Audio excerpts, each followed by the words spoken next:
আসসালামু আলাইকুম প্রিয় দর্শক, সবাইকে শুভেচ্ছা। বাংলাদেশ জামাতে ইসলামের নেতৃত্বে ইসলামী দল এবং অন্যান্য দলগুলো সারা দেশে পিআর পদ্ধতিতে নির্বাচনের দাবিতে আলোড়ন তৈরি করেছে। সারা দেশের মানুষ পিআর চাই বলে স্লোগান তুলছে।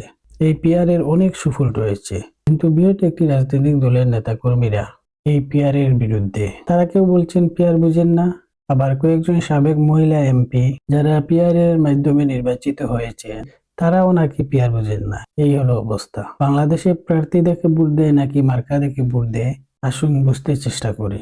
আপনারা অনেকেই শুনে থাকবেন, বিএনপির নেতারা গর্ব করে বলেন সাবেক প্রধানমন্ত্রী খালেদা জিয়া 5টি আসনে নির্বাচন করেছেন এবং প্রতিটি আসনে তিনি জয়লাভ করেছেন। তিনি এক আসন বাদে বাকি যে 4টি আসনে বেগম খালেদা জিয়া জয়ী হয়েছিলেন, সেখানে কি বিএনপির কোনো নেতা কর্মীরা ছিলেন না প্রার্থী হওয়ার মতো? এই বিষয়টি জনগণকে কি বার্তা দেয়? তাহলে কেন বিএনপির কেন্দ্রীয় নেতারা জনগণকে বিভ্রান্ত করার চেষ্টা করছেন? তারা কোনো যুক্তি দাঁড় করতে না পেরে বলছেন ভোট দিবেন একজনকে আর এমপি হবেন আরেকজন। জনগণ কি আগের মতো এখনো মূর্খ রয়ে গেছে? 7 লক্ষ তরুণ ভোটারদের কি বিএনপি নেতারা মূর্খ মনে করেন? বিগত দিনে আমরা অকার্যকর একটি সংসদ দেখেছি। দেশের বড় রাজনৈতিক দুটি দলের মধ্যে চরম মতানৈক্য আমরা দেখেছি।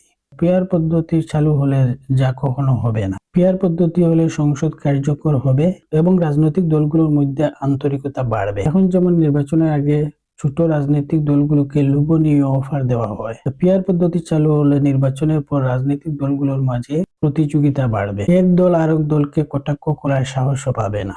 অতীতে আমরা সংসদে কি দেখেছি?